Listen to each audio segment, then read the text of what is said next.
कधी कधी काय होतं ना, तुम्ही एखाद्याला मदत करायला जाता आणि ते मदत करणं, ती मदत आपल्याकडनं होऊ नाही शकली याचा समोरच्याला राग येतो आणि त्या रागाचं रूपांतर त्यांनी त्या वेगळ्या पद्धतीमध्ये कन्वर्ट केलं. आता त्याविषयी जर का मी लोकांना उत्तरं देत बसलो असतो त्या ट्रोलिंगला आणि या सगळ्या गोष्टीला, तर मला असं वाटतं की मी त्या सगळ्या गोष्टीला खतपाणी घातल्यासारखं झालं असतं. कधी काय होतं ना की हे चांगुलपणा पण तुमच्या अंगाशी येतो, तर तो एक चांगुलपणा माझ्या अंगाशी आला असं म्हटलं तर वावगं ठरणार नाही. मी मराठी माध्यमात शिकलो आणि तिसरी मध्ये गड आला आणि सिंह गेला हा धडा वाचला की त्याच्यात शेलार मामांचा जेव्हा उल्लेख होतो तेव्हा वर्गातले जेवढे मुलं असतील ते वर्गातले एका शेलाराकडे मागे वळून बघतात आणि तेव्हापासून त्याचं नामकरण जे आहे तो तास संपला की तेव्हापासून त्याला शेलार मामा बोलायला सुरुवात होती. एखाद्याला मदत हवी आहे आणि त्याच्यासाठी जर का त्यांनी मला फोन केला आणि माझ्या आज ओळखी आहेत, आदरणीय एकनाथजी शिंदे साहेब यांच्याबरोबर मी काम करतो, सो त्यांच्याबरोबर काम करत असताना माझ्या असंख्य ओळखी झाल्यात आणि त्या ओळखीच्या माध्यमातून जर का कोणाची मदत होत असेल तर ते मी माझं कर्तव्य समजतो. याचा अर्थ मी मदत करतो असा होत नाही. मला असं वाटतं की परमेश्वर आपल्याकडनं ते करवून घेतो.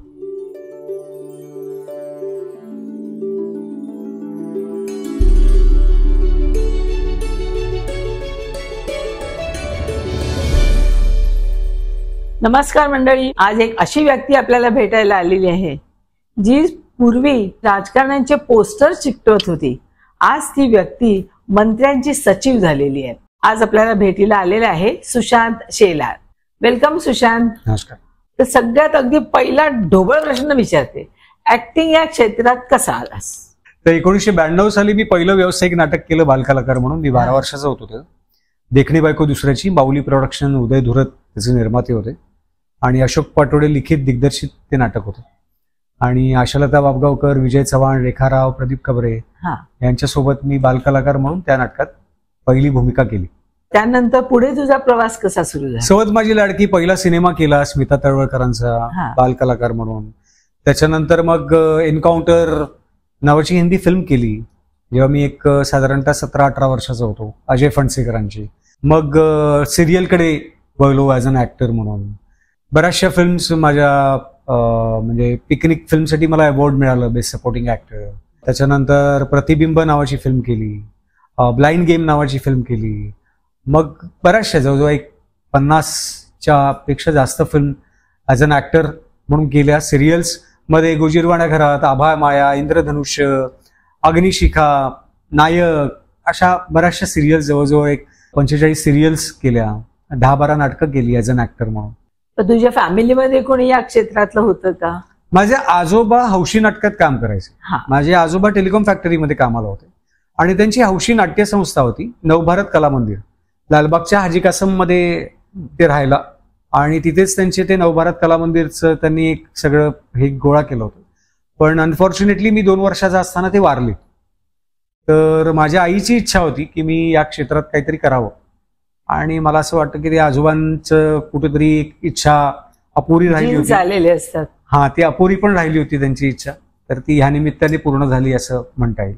तू जेव्हा या चित्रपट क्षेत्रात आलास म्हणजे बालकलाकार म्हणून, तरी सुद्धा घरच्यांचं किती प्रोत्साहन होतं तुला? माझ्या आई वडिलांनी दोघांनी खूप सपोर्ट केला आणि त्यांच्या प्रोत्साहनामुळेच मी इथपर्यंत ॲज अन ऍक्टर म्हणून पोहोचू शकलो. आणि त्यांनी मला कधीच कुठली गोष्ट लादली नाही की तू अमकं कर किंवा तमकं कर. किंवा बालकलाकार म्हणून काम करत असल्यामुळे अर्थातच मला काम मिळत होतं, त्यानंतर माझ्या ओळखी होत गेल्या आणि कामातून काम मिळत गेलं. सो गॉडफादर जरी कोणी नसला तरी सुद्धा तुमचं कामच तुम्हाला काम देतं असं म्हटलं तर वावगं ठरणार नाही. बरोबर. आई वडिलांचे आशीर्वाद होते आणि स्वामी समर्थांची कृपा, त्यामुळे इथे निभावं लागलं असं म्हटलं तर ते योग्य राहील. पण जेव्हा आता तू हे ऍक्टिंग करायला लागलास तर तुला असं वाटतं का की हे माझ्या नशिबातच होतं किंवा मला हे देवाने माझ्यासाठी हीच आयुष्यात करिअर करण्यासाठी ठेवलेलं होतं? मला दुसरं काही येतच नव्हतं. फक्त अभिनयच करता येत होता. आणि म्हणजे फॅमिली बिझनेस, सगळे काका आत्या वगैरे सगळे आमचे चष्म्याच्या व्यवसायामध्ये आहेत. माझे चुलत काका वगैरे जे आहेत ते सगळे विक्रोळीला त्यांचं महेश ऑप्टिकल्स म्हणून दुकान आहे. आजोबांच्या पासून ते आहे. बरेचसे आमचे सगळे व्यावसायिक लोक जे आहेत ते चष्म्याच्या व्यवसायामध्ये आहेत. त्यामुळे अगदीच काही नसतं जमलं तर मी त्या व्यवसायात गेलो असतो. ऍक्टिंगचं सहज चालत असताना व्यवस्थित ऍक्टिंगचं दुकान चालू होतं तुझं, मग तू राजकारणाकडे कसा काय वळलास? नाही, ऍक्टिंग नंतर मी सांगतोय तुम्हाला वयाच्या 9व्या वर्षी, if I am not wrong, तर वामनराव महाडिक साहेब लोकसभेला उभे होते आणि मी आमच्या हबीब बिल्डिंग चाळीत राहायचो आणि तिथे समीर राव राणे म्हणून समीर दादा तेव्हा शिवसेनेचा गटप्रमुख होता. तर त्याच्याबरोबर गंमत म्हणून मी एकदा पोस्टर लावायला बाहेर पडलो आणि मग ती डालड्याचा पूर्वी डबा यायचा माहितीये तुम्हाला, पत्र्याचा, पिवळ्या रंगाचा. मग त्या डालड्याच्या डब्यामध्ये गव्हाचं पीठ घेऊन थोडं पाणी टाकून त्याच्यात ती पेस्ट बनवायची आणि ती पेस्ट बनवून ते पोस्टर लावायचे. तर ती मजा म्हणून जी सुरुवात झाली. त्याच्यानंतर मग मी दत्ताजी नलावडे साहेब, मोहन रावले साहेब, गणपत कदम साहेब, महादेव देवळे साहेब, मंदाकिनी चव्हाण, वेडू वायरे या सगळ्यांचा प्रचार करायला लागलो. कारण थोडं बोलायला थोडं यायचं, त्यामुळे मग हातात माईक मिळाला.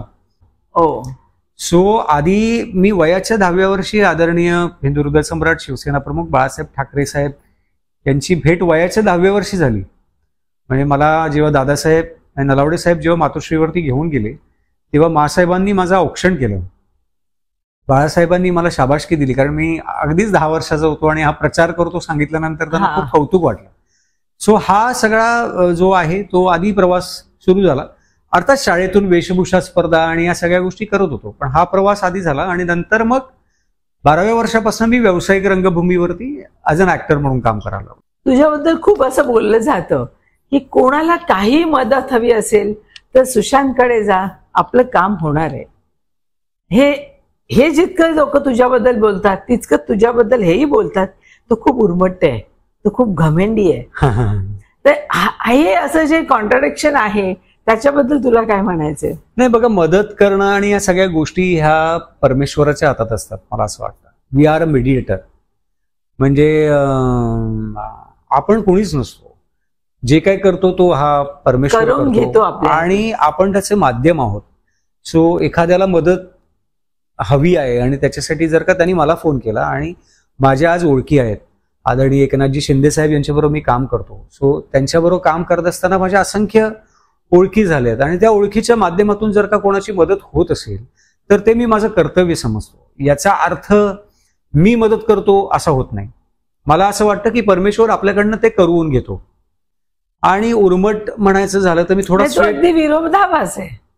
नाही, मी थोडासा स्ट्रेट फॉरवर्ड आहे आणि मी फटकळ आहे.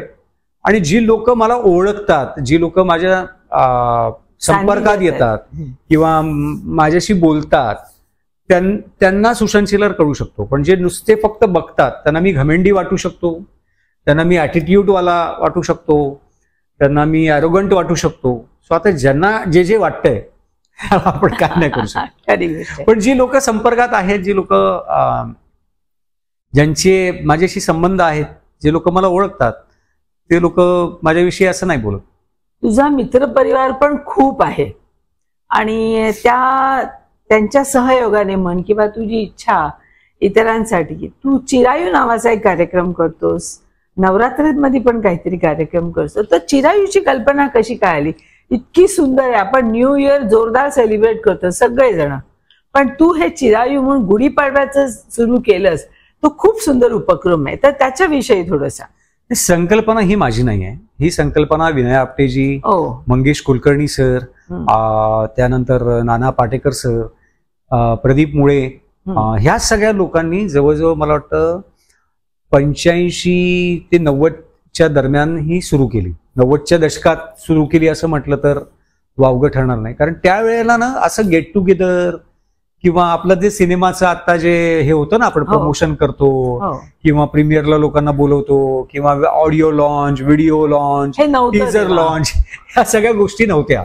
चॅनल नव्हते, त्याच्यामुळे त्यांचे काही गेट टुगेदर किंवा असं काही सोशल मीडिया एवढं ऍक्टिव्ह असं काही नव्हतं. त्याच्यामुळे लोकांना भेटण्यासाठी काही हे नव्हतं. तर त्यांनी एक चांगली गोष्ट केली की आपण हॅपी न्यू इयर करतो आणि त्यावेळेला कसं लोक भेटतात आणि तर मग आपण आपल्या नववर्षाचं, हिंदू नववर्षाचं स्वागत का करू नये, म्हणून मग त्यांनी ती संकल्पना सुरू केली. ती कालांतराने बंद पडली. सो 2006 साली ती संकल्पना सुरू करण्यासाठी मी विनय आपटेंकडे गेलो, कारण मी त्यांच्याच मार्गदर्शनाखाली काम करत होतो. नथुराम नाटकात मी काम केलं होतं, आभाळ माया सिरियलमध्ये मी त्यांच्या काम केलं होतं. सो त्यांना मी सांगितलं की मला असं असं इच्छा आहे, तुम्ही जे सुरू केलं होतं ते सुरू करायचं.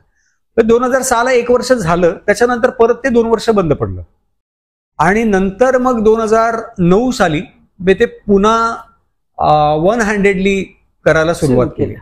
आणि त्याच्यात मला प्रदीप मुळे, प्रताप सावंत, जयवंत वाडकर, श्रीरंग गोडबोले, पुष्कर क्षोत्री, हे सगळे माझे जे मित्र मंडळी आहेत त्या सगळ्यांनी खूप सपोर्ट केला. आता त्याच्यात फक्त ऍड ऑन एक गोष्ट केली की आपण व्हायचं काय की ते नुसतं यायचं आणि लोक भेटायचे, जेवण खाणं पिणं व्हायचं, आपण शुभेच्छा द्यायचो आणि निघून जायचो. तर मला काहीतरी वेगळं त्याच्यात करायची इच्छा होती, कारण मी जेव्हा नाटकात काम करत होतो तेव्हा मी एक पडद्यामागचा कलाकार म्हणून पण काम करायचो, बॅकस्टेज वर्कर म्हणून.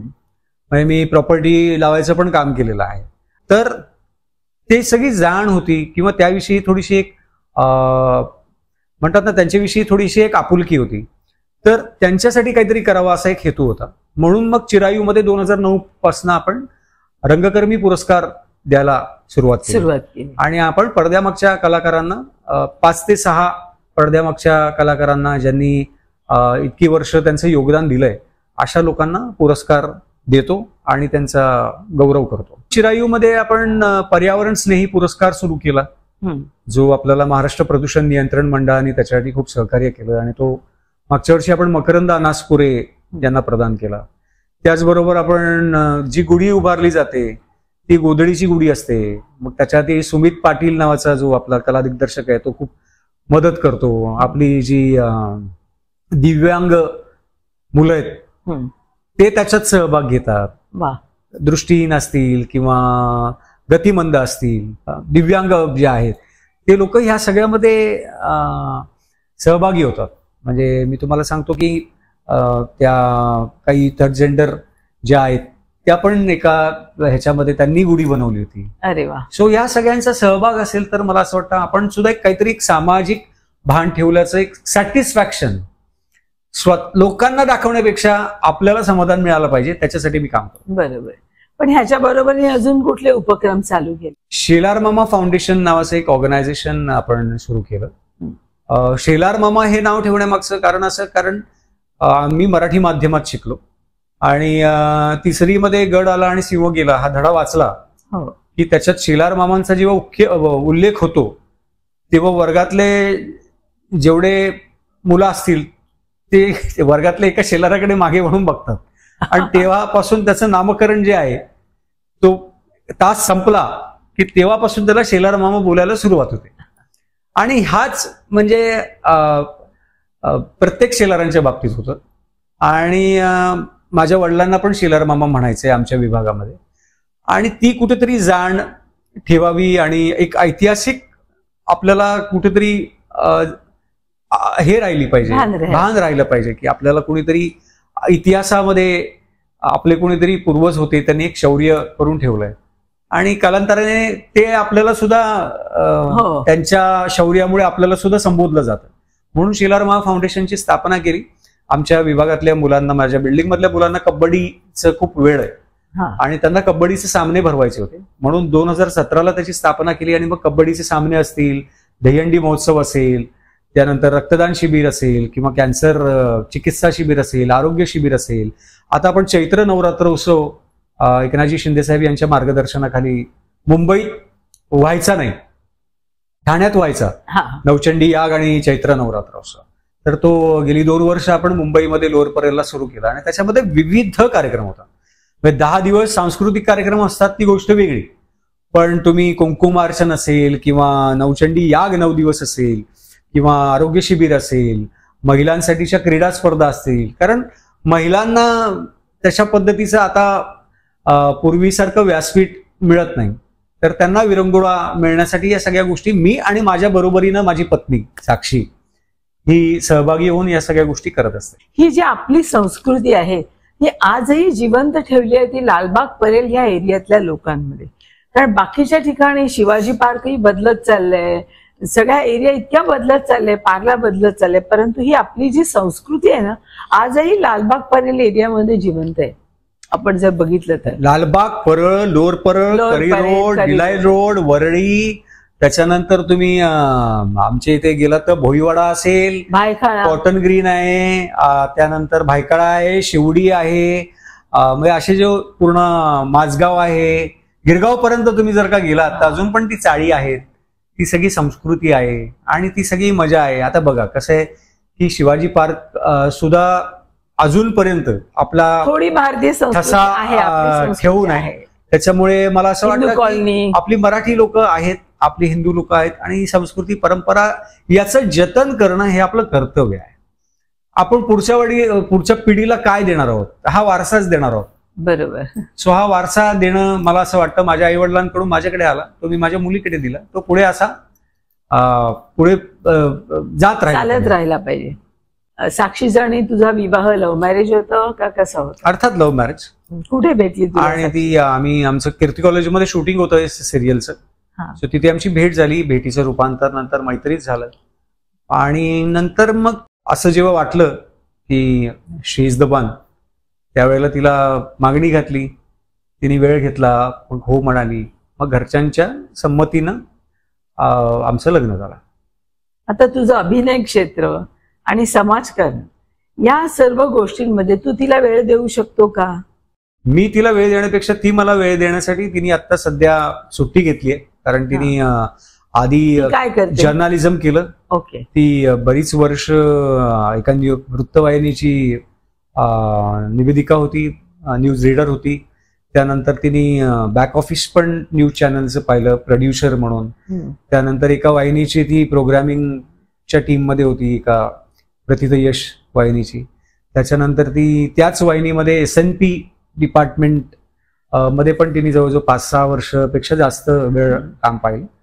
आणि आता सध्या तिने माझं सगळं बिझी शेड्यूल असल्यामुळे आणि आमच्या मुलीची 12वी असल्यामुळे तिने सध्या आराम घेतलाय. त्याच्यामुळे सध्या ती मला जास्त वेळ देते.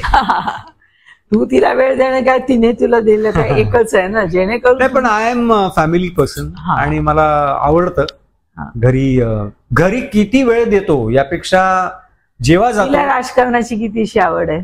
तिला राजकारणापेक्षा माझ्या सोबत जेव्हापासून ती आहे तेव्हापासून तिला या सामाजिक गोष्टींची आवड निर्माण झाली आहे. ती तिच्या परीनं काम करते. आता चैत्र नवरात्राचा सगळा जो डोलारा आहे तो जरी माझं नाव दिसत असलं तरी सगळे उपक्रम राबवणं, सगळ्या महिला, कारण तो सगळं महिलांचा कार्यक्रम आणि लेकीला हे सगळं गोळा करणं आणि हे सगळं करणं हे साक्षी करत असते. अच्छा. लेक आता 12वीला आहे आणि ती तिच्या कॉलेजमधनं पोद्दार कॉलेजला आहे. ती तिथे अँकर म्हणून सध्या ती सगळ्या गोष्टी हिरिरीने करते. तुला काय वाटतं ती राजकारणात येईल का अभिनय क्षेत्राकडे जाईल? तिला आता तरी तिचं जे आहे ते BMM करायचं असं तिने डिसाईड केलंय. सायमल्टेनियसली तिला कॉर्पोरेट लॉ करायचंय आणि हॉबी म्हणून ती म्हणते की मी ऍक्टिंग करेन. अच्छा. आणि राजकारणात म्हणाली की राजकारणात यायचं झालं तर मी थोडा अभ्यास करून येईन. तुझ्याविषयी अजून काहीतरी कॉन्ट्रोवर्सीज आहेत. एक तर ते वडापावचं प्रकरण काय होतं? सांगायची इच्छा असेल तर मला त्याच्याविषयी सांगायला काहीच प्रॉब्लेम नाही. कधी कधी काय होतं ना, तुम्ही एखाद्याला मदत करायला जाता आणि ते मदत करणं, ती मदत आपल्याकडनं होऊ नाही शकली याचा समोरच्याला राग येतो आणि त्या रागाचं रूपांतर त्यांनी त्या वेगळ्या पद्धतीमध्ये कन्वर्ट केलं. आता त्याविषयी जर का मी लोकांना उत्तरं देत बसलो असतो त्या ट्रोलिंगला आणि या सगळ्या गोष्टीला, तर मला असं वाटतं की मी त्या सगळ्या गोष्टीला खतपाणी घातल्यासारखं झालं असतं. त्यामुळे मला माहिती आहे की मी काय केलंय आणि जे पण काय तुम्ही ऐकलं असेल किंवा इतरांनाही काय जे काय ऐकलं असेल त्याच्यामध्ये कुठेही मी काही मागतोय अशा पद्धतीचा कुठलाच उल्लेख नाही. बरोबर. मी मदत करतोय आणि मी मदत करण्यासाठी सांगतोय की बाबा तू त्या लोकांशी बोलून घे. मी मगाशीच म्हटलं की तुझ्याबद्दल एवढं म्हणजे कोणी तुझ्याकडे मदतीला जावं वेळी अवेळी. तर ते कधी काय होतं ना की हे चांगुलपणा पण तुमच्या अंगाशी येतो, तर तो एक चांगुलपणा माझ्या अंगाशी आला असं म्हटलं तर वावगं ठरणार नाही. नाही आपण ज्या प्रेक्षकांना मायबाप म्हणतो तेच मायबाप प्रेक्षक जेव्हा व्यक्तींना ट्रोलिंग करतात तर त्यावेळेला वाईट वाटतं. कसं होतं की मुळात एखादी बाजू मांडताना म्हणजे माझ्या बुद्धिमत्तेनुसार मला असं वाटतं की कोणीही ती बातमी करताना असं होतं साधारणतः, तुम्ही त्या क्षेत्रात फार बुजुर्ग आहात आणि तुम्ही इतकी वर्ष त्या न्यूज क्षेत्रामध्ये काम केलं, 24 वर्ष. 24 वर्ष. सो तुम्हाला माहिती आहे की एखादी बातमी आपण जेव्हा चालवतो तेव्हा आपण दोन्ही बाजू मांडतो. ज्याच्यावरती आरोप होतात त्याचीही बाजू मांडली जाते आणि जो आरोप करतोय त्याची बाजू मांडली जाते, आणि ज्याच्यावर आरोप झालेत त्याला विचारलं जातं की तुझ्यावरती हे आरोप झालेत हे खरे आहेत का खोटे आहेत, हे तुला काही खोडून काढायचे का. मला कोणाचाच फोन नाही आला. सो ती बातमी वन साइडेड झाली. आणि मी जेव्हा कॉन्टॅक्ट करायचा प्रयत्न केला तर 4 दिवस मला कोणी एंटरटेनच नाही केलं. मग त्या पर्टिक्युलर ज्यांनी बातमी केली, सो 4 दिवसानंतर ते सगळं इतकं हे झाल्यानंतर त्यांचा फोन येतो, आता तुम्हाला प्रतिक्रिया द्यायची आहे का. तर म्हटलं आता एवढं सगळं 4 दिवसानंतर काय. म्हटलं मुळात तुम्ही जेव्हा बातमी केली तेव्हा तुम्ही मला येऊन शहानिशा करायला पाहिजे होती. बरोबर.